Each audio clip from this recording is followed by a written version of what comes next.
والإسلام ديني ومحمدا رسول الله. السلام عليكم ورحمة الله وبركاته. Alhamdulillah alladzi khalaqa nura ala qulubil mu'minin wa ja'alaha sababan li sa'adatil 'amilin al-mukhlasin. Fatuba liman amana billahi wa man ittaba'a sunnata khataman nabiyyin. Asyhadu an la ilaha illallah wahdahu la syarikalah al-maliku haqqul mubin. Wa asyhadu anna Muhammadan abduhu wa rasuluh shadiqul wa'dil amin. Allahumma shalli wa sallim wa barik ala hadan nabiyil karim nabiyina Muhammadin wa ala alihi wa sahbihi wa man tabi'ahum bi ihsanin ila yaumiddin. Amma ba'du, subhanaka la ilma lana illa ma 'allamtana innaka antal alimul hakim. Rabbi shrah li sadri wa yassir li amri wahlul 'uqdatam min lisani yafqahu qawli. Allahumma inna nas'aluka ilman nafi'a wa rizqan thayyiba wa amalan mutaqabbala.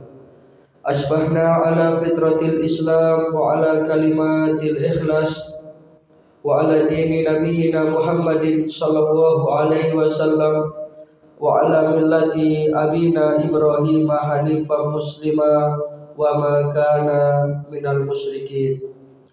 Bapak Ibu hadirin jamaah pengajian rutin Ahad pagi Masjid Kiai Haji Ahmad Dahlan rahimakumullah. Pertama, dari hati yang paling mendalam, patutlah kiranya kita mengaturkan rasa syukur kita, rasa terima kasih kita kehadirat Allah Subhanahu wa taala atas segala nikmat dan karunia yang telah diberikan, nikmat iman, nikmat Islam, nikmat kesehatan, sehingga pada pagi hari yang cerah dan sejuk ini kita masih bisa hadir di masjid kita tercinta ini untuk mencari ridho Allah dengan menuntut ilmu. Mudah-mudahan ini semua akan dicatat sebagai amal sholih.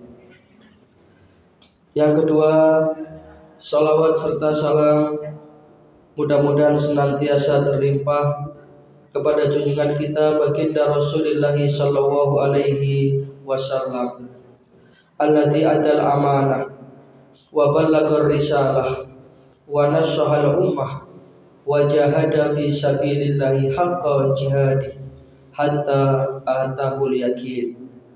Dan kita berharap mudah-mudahan kelak kita akan mendapatkan syafaat beliau di yaumul akhirah. Amin ya rabbal alamin.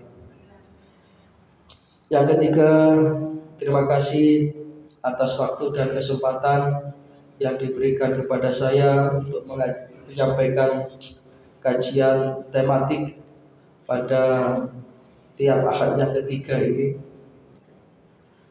Mudah-mudahan bisa menjadi satu ilmu yang bermanfaat. Tema yang saya sampaikan kepada takmir sebagaimana yang dibacakan oleh Mas Fian tadi, pemimpin jujur, rakyat makmur. Kenapa saya mengambil tema itu? Karena hari ini nanti insya Allah jam 10 akan ada sebuah katakanlah peristiwa bersejarah. Insya Allah kalau makin mantu tuh mereka langsung mereka depan sendiri, depan TV Pak. Kenapa? Karena setiap ada pergantian presiden, ya tentu ada secercah harapan, terutama bagi kita rakyat. Mudah-mudahan pemimpin yang baru ini nanti beserta segenap kabinetnya itu akan menjadi pemimpin-pemimpin yang takut kepada Allah dan sayang kepada kita rakyatnya. Karena rakyat itu tergantung pemimpinnya.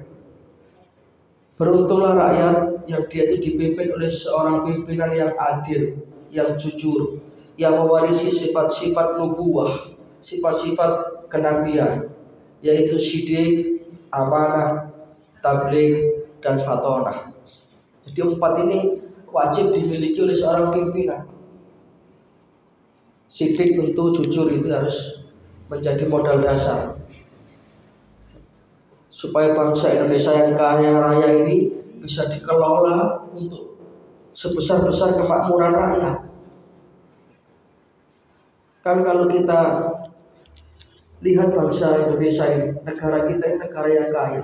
Kayak tidak mungkin kalau rakyatnya itu melarat. Cobalah apa yang tidak ada di Indonesia ini. Ya, mulai tambang itu ada tambang minyak, ada tambang batu bara, tambang nikel, bahkan tambang emas. Freeport itu gunungnya itu gunung emas, minyak bumi, kekayaan hutan, kekayaan laut, Zamrud Khatulistiwa Indonesia. Harusnya rakyatnya makmur, harusnya kalau dikelola dengan benar. Kemudian amanah, bertanggung jawab. Yang ketiga, tabligh, menyampaikan kebenaran, tidak menyampaikan kebohongan, tidak menyampaikan bahasa sekarang hoax. Yang terakhir, pimpinan itu harus cerdas. Para nabi dan para rasul itu mempunyai 4 sifat ini.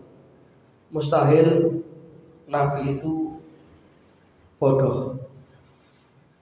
Walaupun tidak sekolah, walaupun tidak kuliah S1, S2, S3, tapi itu sudah paket. Nabi itu mesti cerdas. Kayak Nabi Ibrahim itu loh Bapak Ibu. Ketika ditanya oleh Raja Namrud, "Wahai Ibrahim, sebenarnya siapa sih Tuhanmu itu?" Kemudian Nabi Ibrahim menjawab, "Tuhanku adalah Allah, yuhyi wa yumit." Allah yang menghidupkan dan yang mematikan. Diperkenalkan oleh Nabi Ibrahim kepada Namrud bahwa Allah adalah yuhyi wa yumit. Namrud dengan kesombongannya kemudian dia menyuruh pengawal untuk mengambil 2 orang tahanan. Di depan Nabi Ibrahim itu, yang satu dibunuh, yang satu dibiarkan hidup. Iki loh Ibrahim, aku itu Tuhan yang menghidupkan dan yang mematikan. Yang satu saya bunuh, saya matikan, yang satu saya biarkan hidup. Itu kalau Nabi tidak cerdas, itu tolak-tolak Pak. Tapi karena Nabi Ibrahim itu cerdas. Baik Namrud, kalau Anda merasa atau mengaku sebagai zat yang menghidupkan dan yang mematikan, coba sekarang yang mati hidupkan lagi.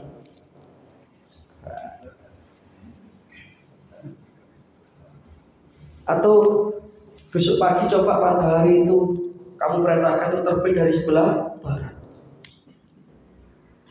Ini kan namanya logika nubuwah, kecerdasan kenabian, logika-logika yang berdasarkan wahyu.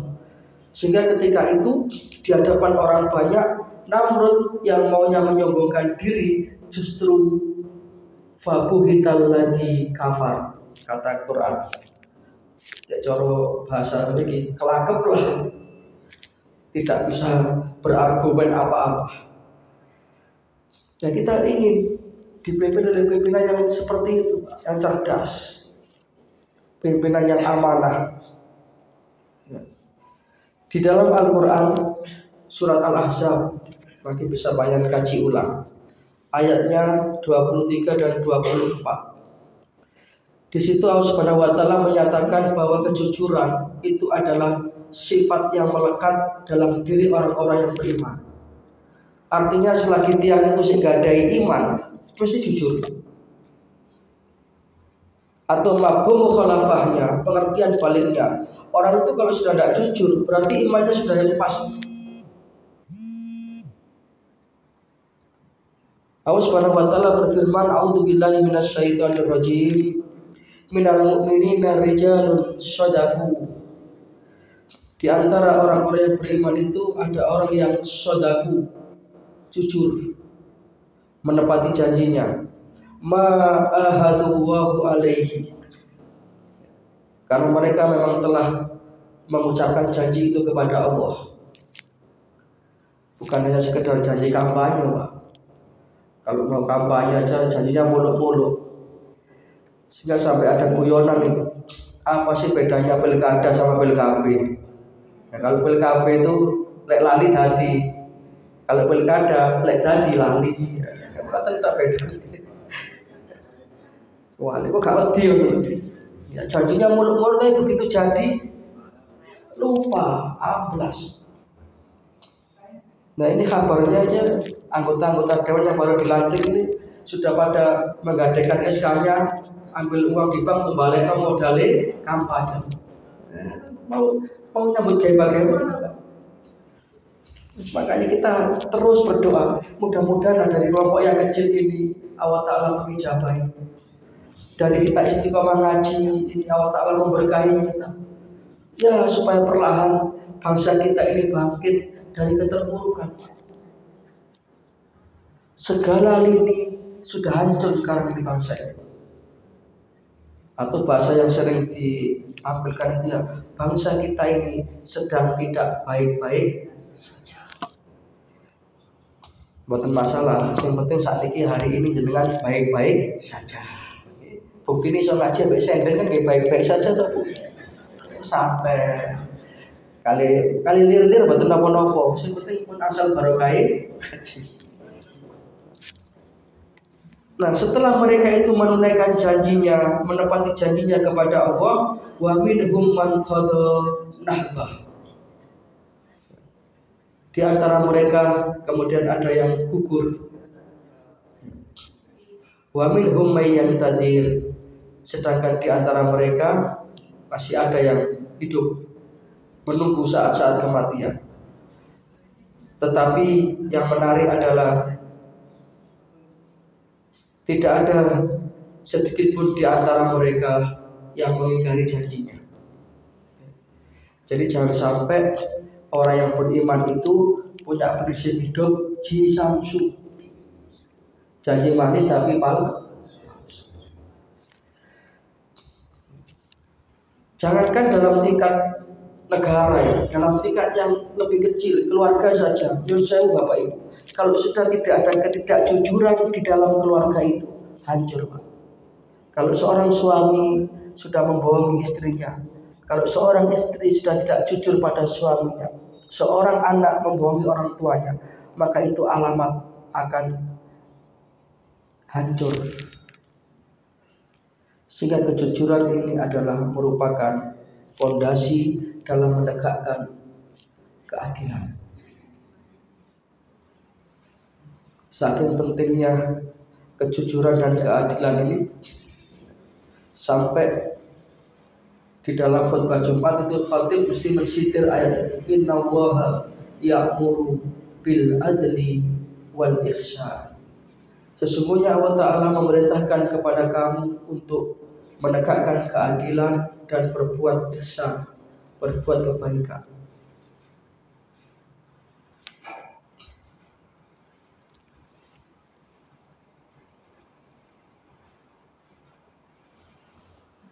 Nah, para jamaah rahimakumullah, Al-Quran ataupun Al-Hadis itu banyak sekali memberikan kisah tentang pemimpin, tentang raja. Ada yang raja itu berdiri di atas keadilan, ada yang raja itu berdiri di atas kezaliman. Misalkan di dalam Al-Quran itu kita mengenal ada raja yang terkenal dengan keadilannya. Ada Nabi Sulaiman. Itu Nabi Sulaiman itu bapaknya juga raja, Nabi Daud. Jadi Sulaiman itu bin Daud, dua-duanya ini raja.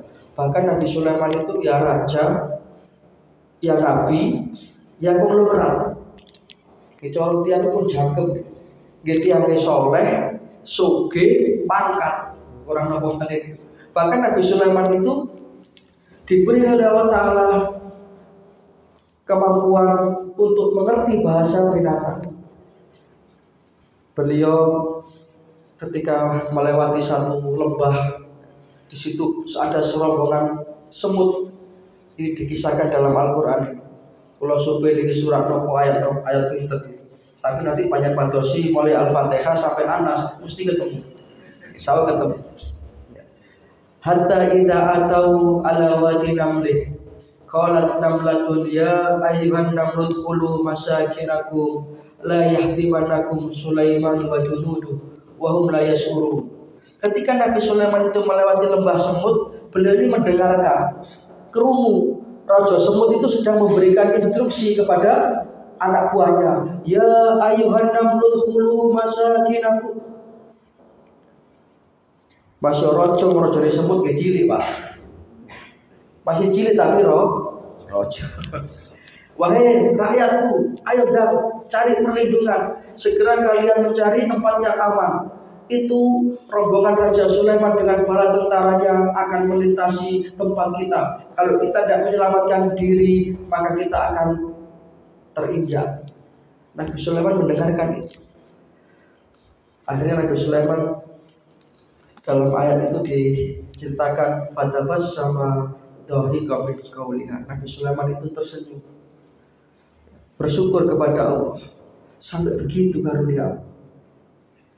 Bagaimana Nabi Sulaiman juga bisa berdialog dengan burung, namanya burung nawa, burung hudhud. Itu ada dalam Quran itu.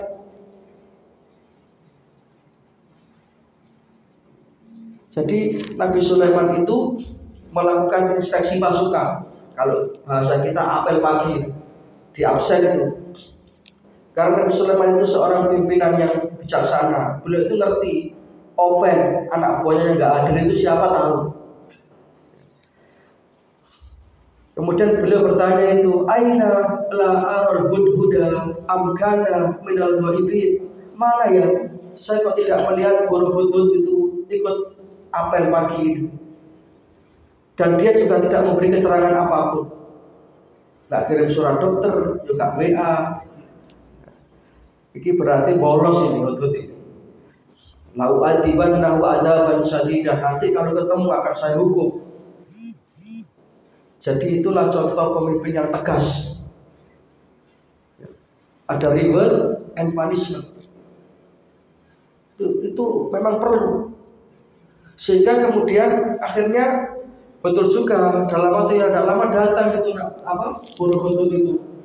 Dan hudhud ini juga bertanggung jawab, boten sedutan, langsung menghadap, mohon maaf Raja Sulaiman, saya tadi pagi tidak ikut apel pagi, tapi ketidakhadiran saya bisa saya pertanggungjawabkan. Saya tidak hadir karena saya mengawasi keamanan negara, saya keliling, barangkali ada bahaya yang mengancam dari musuh kita. Raja Sulaiman kemudian bertanya, terus apa yang bisa kamu laporkan untuk Tuan Raja? Saya tadi itu dalam inspeksi dalam pengamanan saya itu. Jadi ini kalau bahasa kita itu intelijen. Jadi Raja Sulaiman itu intelijennya itu bukan hanya manusia, burung pun bisa mengawasi. Tuan Raja, saya tadi melewati satu daerah. Daerah itu sangat indah, pemandangannya sangat indah, subur. Ini wajadtum ra'atan tamliku. Dan daerah itu dipimpin oleh seorang raja perempuan. Walaha arsun adim. Dan raja itu punya singgasana yang besar. Bagi Nabi Sulaiman, kabar ini biasa-biasa saja. Biasa saja itu bukan perkara yang luar biasa. Tetapi Tuan Raja tidak berhenti sampai di situ. Mungkin riyen rojo pun kesusu dipotong mawon kalau ngomong nih. Betul. Jadi dialog bebasnya begitu. Wajadtuha wa qaumaha yasjuduna lisyamsi min dunillah. Saya lihat Tuan Raja, itu Ratu Balkis itu dengan semua rakyatnya itu mereka menyembah matahari. Lo kan keliru Tuan Raja, mestinya kan menyembah Gusti Allah. Lah ini baru info penting. Karena Nabi Sulaiman itu nabi, punya kewajiban mengajak orang untuk menyembah kepada Allah. Akhirnya ya ini berarti ini harus kita dakwai untuk baik. Ketidakhadiranmu saya terima, laporanmu bisa dipertanggungjawabkan. Tapi karena kamu yang membawa kabar, maka kamu harus bertanggung jawab. Saya akan kirim surat kepada Balqis, kamu antarkan surat itu. Siap Tuan Raja. Nabi Sulaiman berkirim suratnya singkat, jelas, padat. Surat itu bunyinya ngeten, innahu min Sulaiman wa innahu bismillahirrahmanirrahim. Allah ta'alu alayya wa'tuni muslimin. Surat ini dari Sulaiman dengan menyebut nama Allah yang Maha Rahman dan Maha Rahim. Datanglah kepada aku untuk menjadi orang yang berserah diri kepada Allah. Bentak surat di bawah itu sama but. Wes pokoknya mau goncang ngoten ngene sehingga salahnya Balqis, diterimalah surat itu. Zaman dulu kan tidak ada telepon Pak, tidak ada HP. Lewoten kan pena atau sampai saat ini pena. Kalau ada nomor teleponnya tak beli Ratu Balqis. Membaca surat itu Ratu Balqis juga terkagum-kagum. Surat ini kok singkat tapi maknanya mendalam. Maka beliau kelompokkan itu, kumpulkan para penasihat-penasihat raja, para perdana menteri, diajak membahas ini ada surat dari raja besar. Karena memang Nabi Sulaiman sudah terkenal. Nabi Sulaiman itu sugih, sampai istananya itu dipenuhi dengan zamrud, virus, senten mriki dibangun niku lho. Dikai perak, sampai istana Nabi Sulaiman digledakno niku. Itu batu-batu perhiasan menuju istana Nabi Sulaiman. Para penasehat dan para perdana menteri, ini ada surat dari Raja Sulaiman. Saya mohon pendapat. Bagaimana dengan surat ini? Apakah kemudian kita bersiap-siap untuk berperang? Ataukah kemudian kita perlu untuk melakukan diplomasi damai? Kata penasihat yang pertama, ya kita siap-siap aja Tuan Ratu. Karena bagaimanapun kita juga punya kehormatan. Yang satu memberi nasihat, ya perang itu adalah alternatif terakhir. Selagi masih bisa kita negosiasi damai, lebih baik kita damai. Akhirnya kesimpulannya, singkat cerita, dipilihlah jalan diplomasi damai. Karena negeri kita ini, Sabah ini adalah negeri yang terkenal kaya raya. Nanti ada putusan kirim hadiah-hadiah kepada Raja Sulaiman. Kalau dia masih menerima hadiah itu, berarti kemungkinan damai masih ada. Berangkatlah itu putusan Balqis ke istana Sulaiman. Ditemui Nabi Sulaiman. Apa jawab Nabi Sulaiman? Apa yang Anda berikan ini sesungguhnya tidak aku butuhkan. Ma'adani Allahu khairun mimma ataku. Karena Allah Ta'ala telah memberi kepada aku sesuatu yang jauh daripada ini. Tolong kembalikan kepada ratumu, salam kepada ratumu, hendaklah dia menjadi orang yang beriman kepada Allah. Nah, akhirnya dikembalikan itu hadiah itu. Semakin berwibawa, orang itu kalau diberi hadiah itu menolak, ini wibawanya itu akan jejek Pak. Tapi lah sedikit isogoan itu ngeten, sudah kalah itu Pak. Dan itu sulit, jarang itu orang itu diberi hadiah itu terus menolak itu jarang. Tapi Nabi Sulaiman gitu. Ma'adani Allahu khairan mimma adaku. Apa yang diberikan Allah Ta'ala kepadaku sudah jauh lebih banyak daripada apa yang dibawa ratumu. Singkat cerita, akhirnya kemudian Ratu Balqis menjadi beriman dan kemudian menikah Nabi Sulaiman dengan Ratu Balqis. Wes tambah gagah maneh rojo sing wedok ratu. Itu contoh raja pemimpin yang mempunyai nilai-nilai keadilan. Al-Quran juga memberikan contoh tentang pemimpin yang zalim. Ada Namrud yang tadi sedikit kita bahas. raja yang hidup di zaman Nabi Ibrahim alaihissalam, penyembah berhala, dolim, mentalan kepada rakyatnya. Namrud dengan Fir'aun ini mempunyai tipikal yang hampir sama, dan dua-duanya ini sama-sama matinya itu tragis. Namrud itu dalam catatan sejarah matinya itu dicokot nyamuk.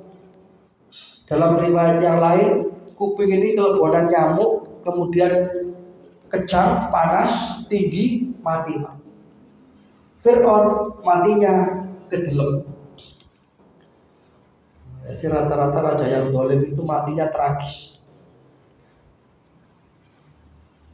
Ya mungkin ketika berkuasa iya dia gagah, rakyat mungkin takut. Tetapi ketika dia itu memimpin dengan cara-cara yang zalim, pasti Allah Ta'ala akan memberikan akhir kehidupan yang tragis. Kalau zaman-zaman yang baru ini kan itu Perdana Menteri Israel yang lama. Siapa? Ariel Sharon. Itu matinya kan diserang penyakit yang aneh, tragis loh.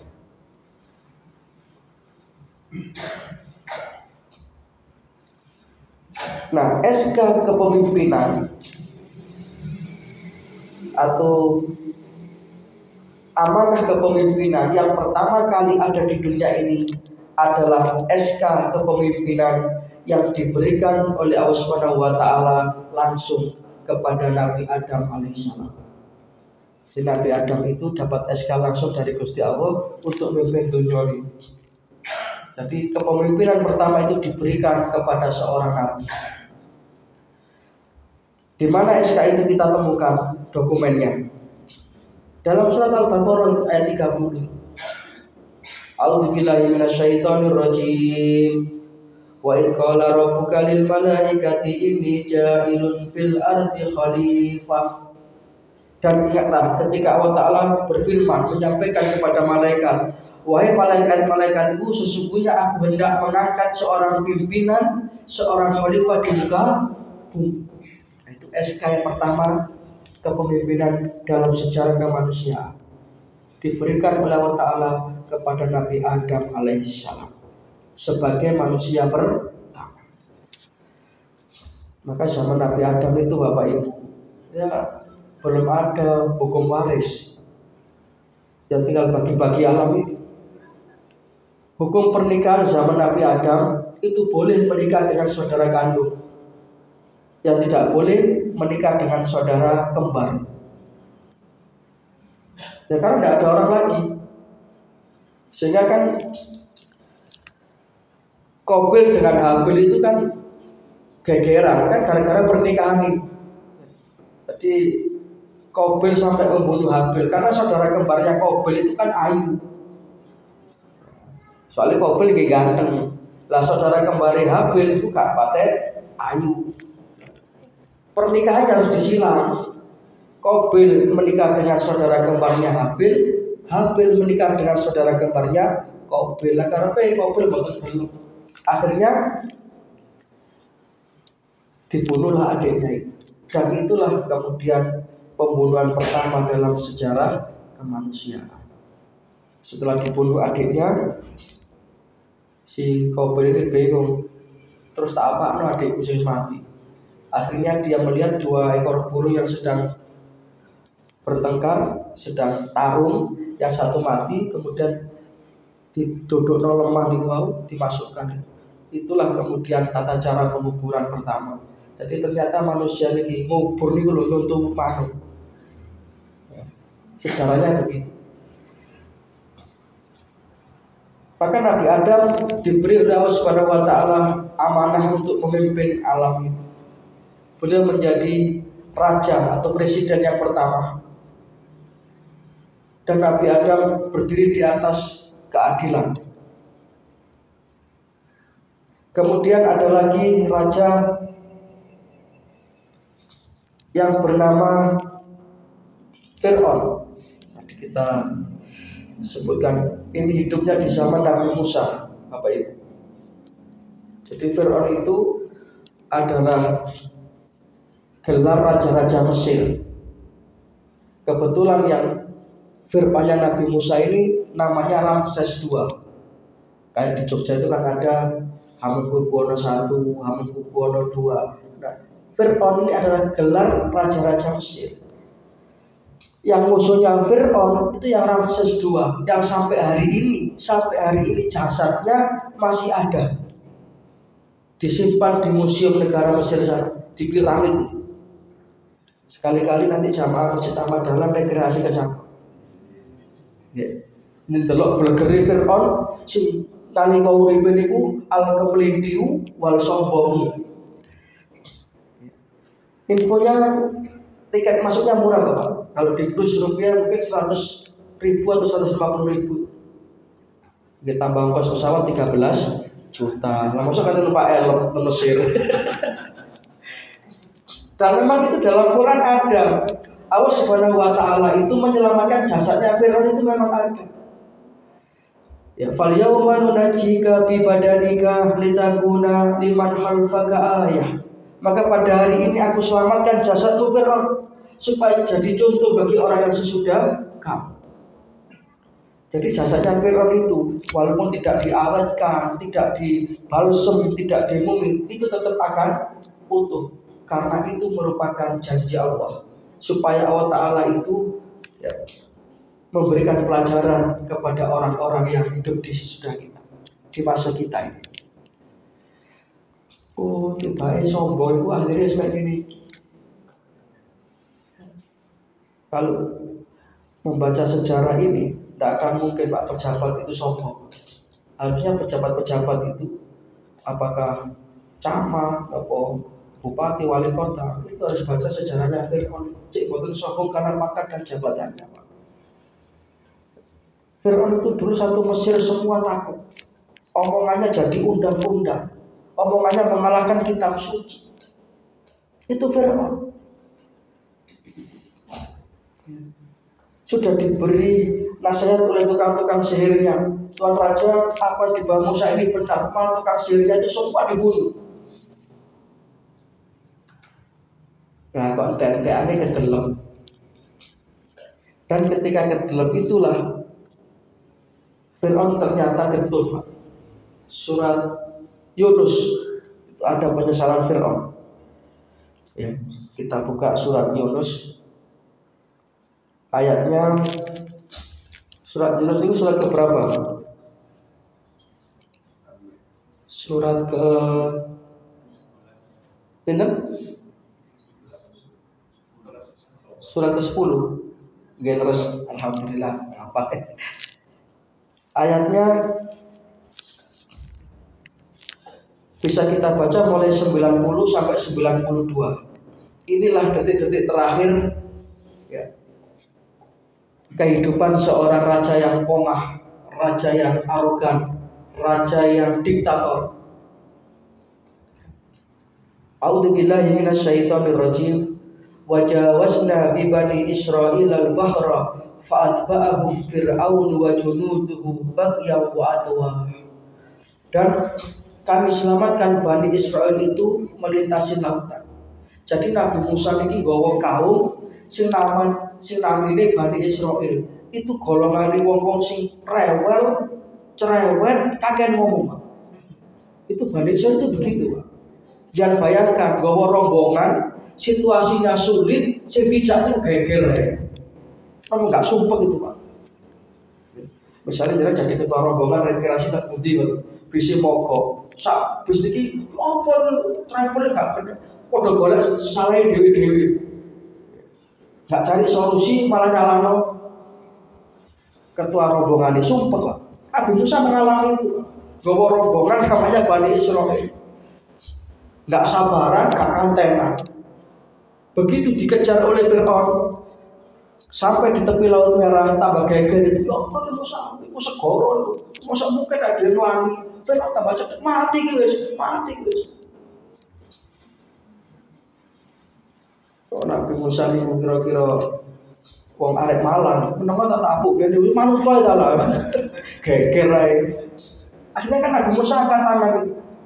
Nabi Musa sama sekali tidak menjawab. Semoga Nabi Musa itu jaga koneksitas kebergantungan kepada Gusti Allah niku kok dijaga. Aja sampai ati murid-murid ngomong koyo ngene iki ngomel. Ini Nabi Musa katakan Allahumma lakal hamdu wa ilaikal mustaka wa antal musta'an wa la haula wa la quwata illa billahil aliyyil azim. Itu doa Nabi Musa di tepian Laut Merah.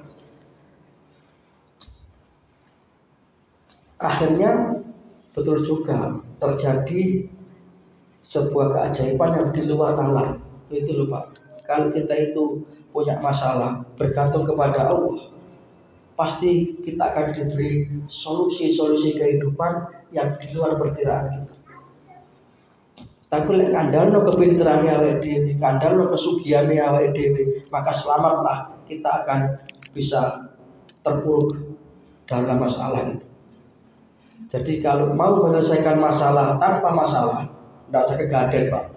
Tapi gumantung kepada Gusti Allah. Lemparkan tongkatmu Musa. Terbelahlah lautan itu menjadi dua. Fir'aun dengan bala tentaranya terus mengejar itu. Hatta idza adrakaul gharq. Sampai kemudian Nabi Musa itu sudah tiba di tepi pantai sebelah sana, Fir'aun masih di tengah-tengah, kemudian dikembalikan lagi. Maka gharq itu tenggelam. Wis ketenggelam niku. Fir'aun sih dereng sempat tobat. Akhirnya baru ketika sampai di sini nyawanya, wis kate innalillahi itu, baru dia mengatakan, ini Quran lebih Pak. Ini ucapan terakhir Fir'aun itu begini. Amantu annahu la ilaha illalladzi amanat bihi banu Israil wa ana minal muslimin. Itu kata-kata terakhir Fir'aun. Aku percaya bahwa tidak ada Tuhan melainkan Tuhan yang dipercayai oleh Bani Israel. Dan aku termasuk orang yang berserah diri. Tapi ini diucapkan ketika nyawa sudah sampai di sini. Pintu tempat sudah tertutup. Sampai malaikat tambah di dalam ngomong-ngomong on. Wingi nabi lah ngomong. Al-ana, betul itu Pak. Sekarang kamu baru ngomong seperti itu. Sudah kan? Kasih. Ini Bani Israel. Lah, nonton niku lho. Sik dereng mari ceritane, Pak. Begitu sampai di tepi laut, sampai di satu daerah, di situ mereka menyaksikan penduduk setempat itu menyembah berhala. Nonton Bani Israel sik ngomong nagari Nabi Musa. Musa, aku gak nemu niku ae nyembah koyo iku lho Musa lak kenal lho iki. Wis dikasih selamat Gusti Allah. Ayo kita menyembah kepada Allah. Lah kok delok ngono kepingin. Ya lu dikeno patung. Iku saking mokonge Bani Israil. Umat yang paling banyak disebut dalam Quran ya Bani Israil. Kon boleh sapi ya sik takon ae. Inna wa ya'murukum an tadbahu baqarah. Perintah kan mek ngoten tok. Sesungguhnya Gusti Allah merintah kamu membeli seekor sapi betina. Selesai. Golek sapi wedok belas selesai. Lah kok sih takono Musa sapine sewerna apa? Jelas awake dhewe. Sapi warna apa coba? Lek gak putih kan nggih. Coklat apa ireng. Akhirnya dijawab, sapine gak coklat ya gak ireng, kalau tambah angel lah. Sapine sing tau gawe brojol apa gak Musa takono Musa. Itu Bani Israil itu kayak begitu. Ya untungnya Nabi Musa itu sebagai seorang nabi tadi itu Pak, beliau dibekali 4 sifat itu. Cerdas, tidak kesusu. Itu contoh raja yang zalim yang bernama Fir'aun. Matinya tragis. Ditenggelamkan di Lautan Merah, kemudian ketika nyawa sampai di tenggorokan dia baru bertobat. Artinya tertutuplah sudah pintu tobat. Maka dari kisah seperti ini mudah-mudahan kita bisa mengambil pelajaran. Oh, ternyata orang itu tidak boleh sombong Pak. Sombong karena apapun saja tidak boleh. Pasti akan terpuruk, pasti akan hancur kesombongan. Dan kesombongan pertama itu adalah kesombongan yang dilakukan oleh makhluk Allah yang bernama iblis. Yang ketika itu dia sudah berada di dalam surga, dia sudah ribuan tahun menjadi hamba Allah yang taat, tetapi karena dia merasa lebih baik dari makhluk Allah yang baru saja diciptakan yang bernama Adam, manusia pertama, maka itu akhirnya menjadikan iblis sebagai makhluk yang terlaknat. Fa innaka rajim, engkau aku laknat iblis. Loh, dilaknat ngoten niku lho, iblis mboten kok terus digentun mboten, saking sombonge kersane Gusti. Tapi kula nedhi setunggal Gusti lek diparingi izin. Andirni ila yaumi yub'atsun. Kula nyuwun izin, saya diberi tangguh, diberi usia sampai hari kiamat. Dan itu oleh Allah Ta'ala dikabulkan. Jajali kate lapo. Dia mengatakan di hadapan Allah, ya, summa la'atiyannahum min baini aydihim wa min khalfihim wa an aymanihim wa an sama'ilihim wa la tajidu aksarahum syakirin. Jadi iblis itu diberi tangguh sampai hari kiamat, ternyata tujuannya hanya ingin menggelincirkan makhluk Allah yang bernama manusia. Saya akan menggelincirkan manusia ya Allah dengan berbagai cara saya. Digoda dari depan, digoda dari belakang, digoda dari kanan, digoda dari kiri. Tapi iblis tidak mengatakan digoda dari atas.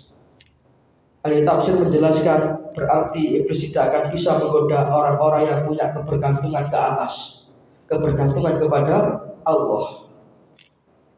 Digoda dari depan, dijelaskan maksudnya manusia itu akan dilupakan dengan masa depannya, yaitu kehidupan akhirat. Jadilah orang itu kadang-kadang disibukkan dengan kesenangan dunia. Ya, dunia memang perlu kita cari, tapi bukan untuk dunia itu, tapi untuk akhirat. Betul Bapak Ibu. Orang Islam itu harus jadi orang Islam yang kaya, tapi kekayaannya itu untuk akhirat. Itu namanya cerdas itu. Lah iblis bisik-bisik, alas akhirat kurang mesti. Yo lah iyo, ada orang. Sebetulnya saiki ya karena memang ganjaran pahala itu memang tidak dibayar kontan. Ya, dalam satu forum pengajian, ya, ada seorang jamaah bertanya kepada ustadznya, ya, Ustaz tanya Ustaz, kenapa sih di zaman yang sulit seperti ini pahala itu tidak dibayar kontan oleh Allah? Kok sih ngenteni besok kok butuh sakniki? Kenapa kok Allah Subhanahu wa taala dawuh wa innama tuwaffawna ujurakum yaumal qiyamah. Nanti aku akan bayar kontan pahala kebaikan itu di hari kiamat. Karena kalau dibayar sekarang, ganjaran itu dikasihkan sekarang kontan, itu justru manusia tidak akan bisa menikmati pahala. Contoh satu kasus nih, satu kasus saja. Dalam satu hadis Rasulullah bersabda, "Manik tasala yaumal jum'ati ghuslal janabah." Siapa yang pada hari Jumat dia itu mandi besar sebagaimana mandi jinabat. Sumaroha fi sa'atil ula. Kemudian dia datang pada saat yang awal. Ya sekitar jam 10 sudah tahu di masjid ini. Kemudian menempati shaf yang pertama. Faka'an nama korroba badanatan. Maka dia itu akan mendapatkan pahala seekor. Dan setiap satu kebaikan akan dibalas 10 kali lipat. Itulah dibayar cash. Mulai untuk 10. Apa ndak repot dengan tambahan? Takmir kebingungan. Kalau gini untuk gawe wong Jumatan deleng di untuk. Kok mulai? Kamu tadi boleh lari Bu. Kok kamar buriku kok sono gak ada untung. Malah repot kalau ganjaran dibayar kontan. Makanya Gusti Allah dawuh wa innama tuwaffawna ujurakum yaumal qiyamah. Ganjaran itu nanti akan aku bayar, jangan khawatir kata Allah. Jangan khawatir. Pahala kita ngaji pagi hari ini tidak akan mungkin tertukar. Dan orang-orang yang sukses itu nanti faman zuhziha 'anil nar wa udkhilal jannah.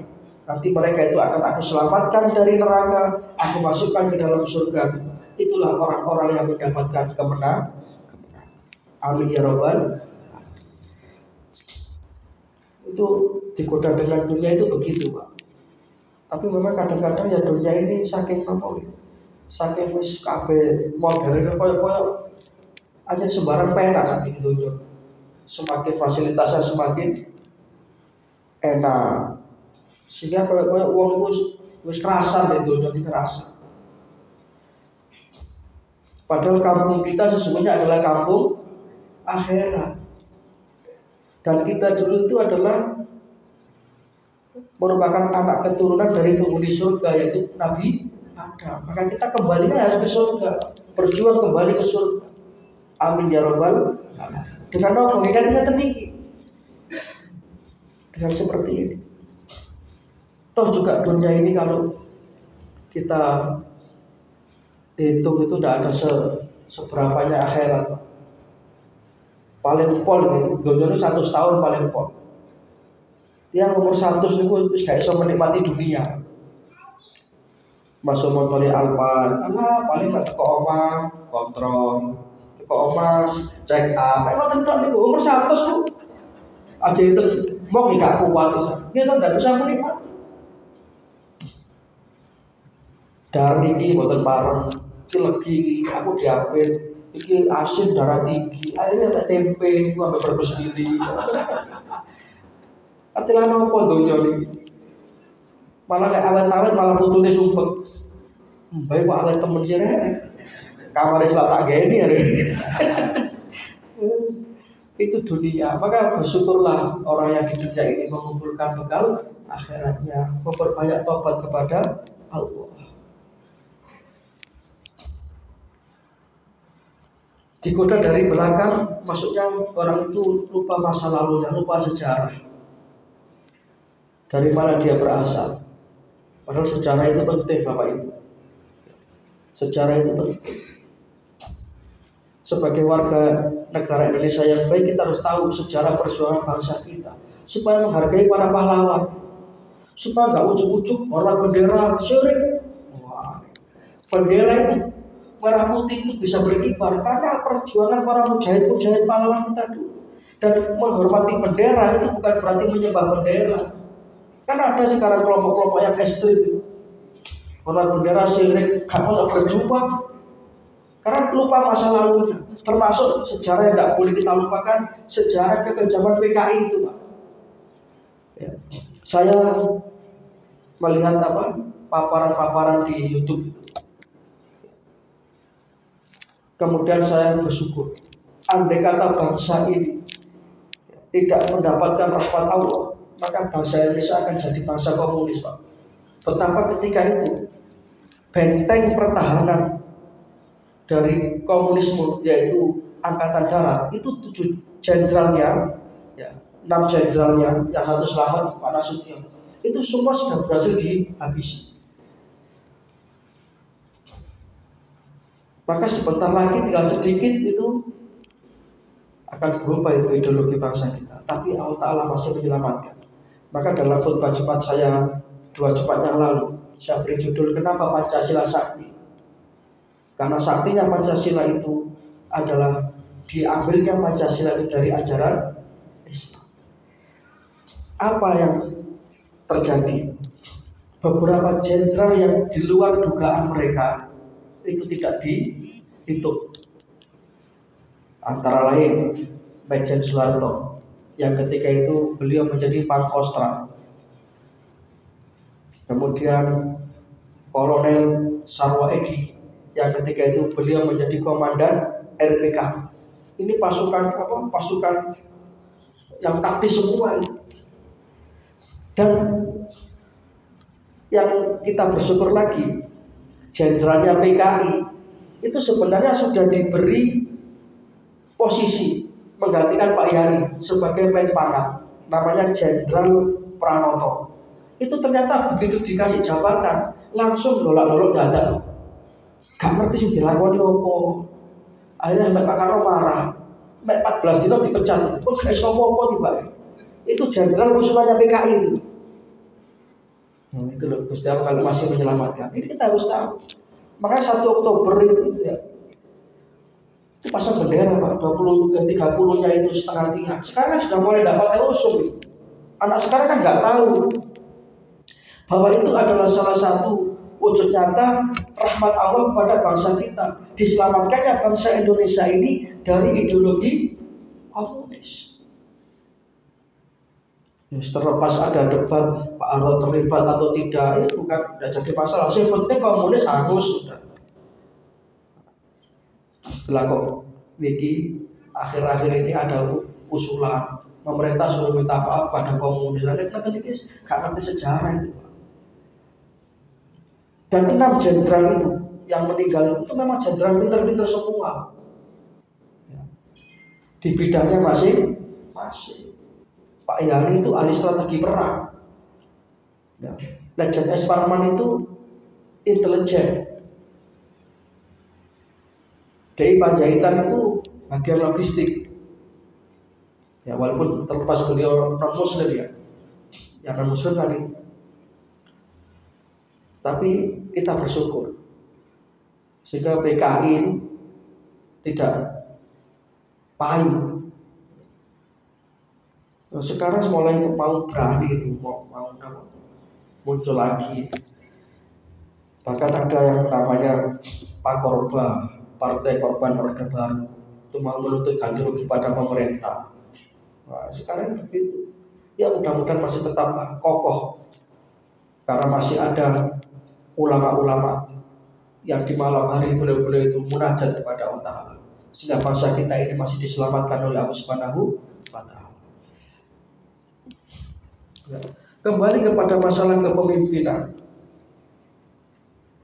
Di dalam Al-Quran surat Ali Imran ayat 26, Allah Subhanahu wa Ta'ala berfirman, Qulillahumma malikal mulki tu'til mulka man tasha wa tanzi'ul mulka mimman tasha wa tu'izzu man tasha biyadikal khair innaka ala kulli syai'in qadir.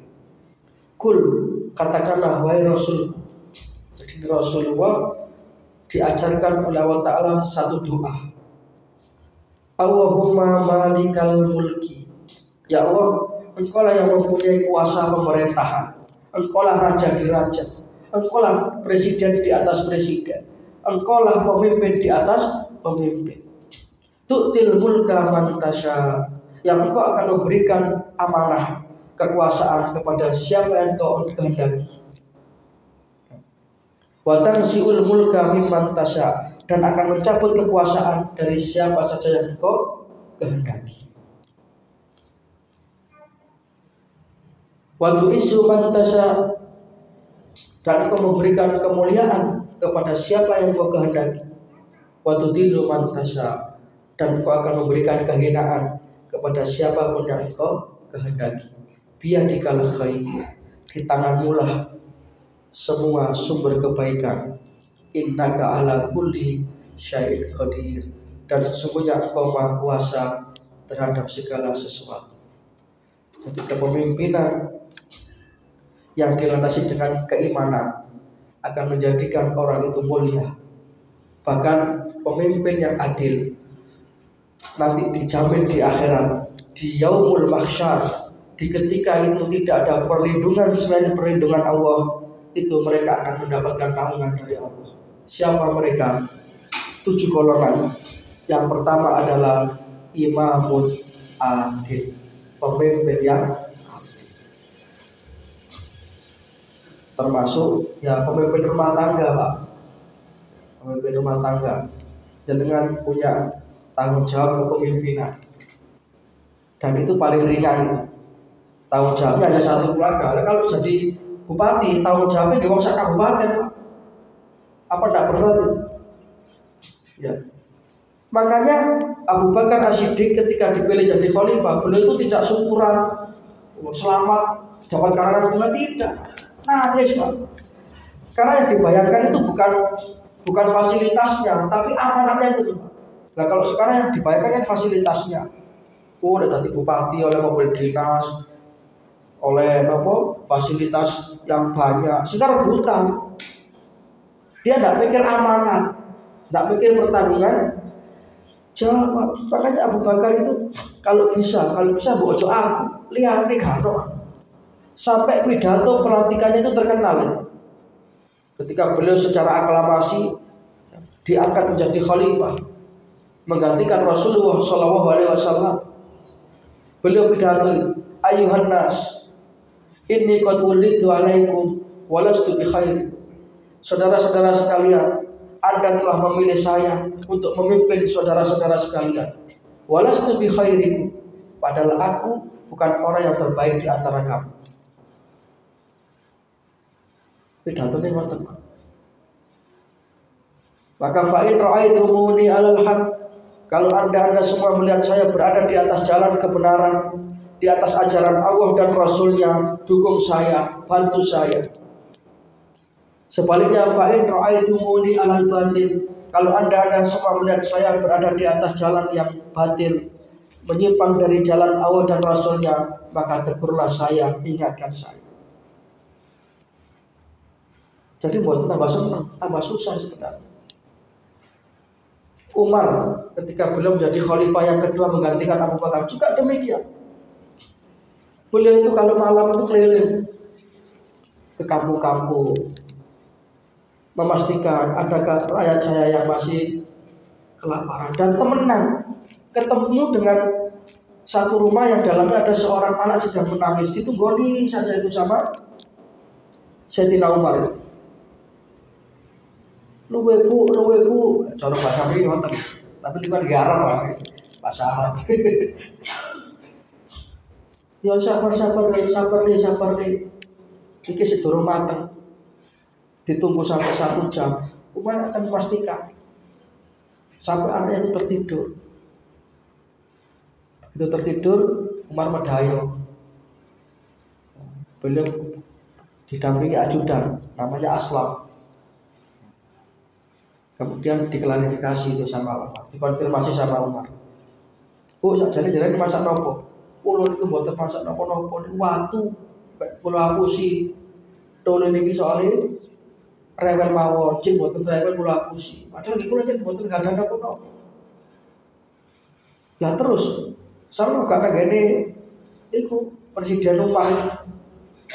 Umar iku ora ngerti rakyate, soro sak ngerti. Nangis itu Pak. Oh kalau begitu saya tunggu sebentar. Berjalanlah sendirian. Aslam disuruh menunggu. Aslam kamu di sini. Berjalanlah beliau menuju Baitul Mal. Beliau ambil itu 1 karung gandum. Beliau pikul sendiri. Ini Bu, mudah-mudahan ini bisa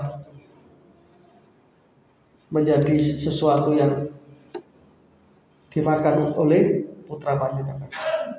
Waktu namanya orang kelaparan tidak punya duit Pak, dibeli begituan sono Pak. Matur suwun. Sampai itu orang kaya Umar. Saya gak peduli nang rakyat. Sampai ini sapa? Kula nggih Umar niku.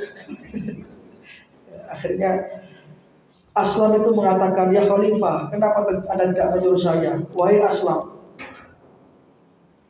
kalau tadi saya menyuruh kamu, maka saya nanti di akhirat akan lebih berat beban saya. Saya dipikir beban di akhirat. Itulah pemimpin yang adil, pemimpin yang jujur. Maka rakyatnya pun akan terayom. Jadi adil itu menempatkan sesuatu pada tempatnya, memberikan sesuatu sesuai dengan porsinya. Itu adil. Ketidian gak adil, kakean gak adil. Sing bener itu pas. Dari pas jam itu maka sudah selesai. Alhamdulillah. Mudah-mudahan kita diberikan taufik dan hidayah, amal ilmu rezeki yang barokah, dan akhirnya kita mendapatkan husnul khawatimah. Amin ya rabbal alamin. Mudah-mudahan bangsa kita ini akan dipimpin oleh pemimpin yang takut kepada Allah Subhanahu wa taala dan mencintai kita rakyatnya, sehingga negara kita menjadi negara yang baldatun thayyibatun wa rabbun ghafur. Matur suwun, nyuwun pangapunten. Subhanaka wa humma wa bihamdika asyhadu an la ilaha illa anta astaghfiruka wa atubu ilaik. Wassalamualaikum warahmatullahi wabarakatuh. إن الله وملائكته يصلون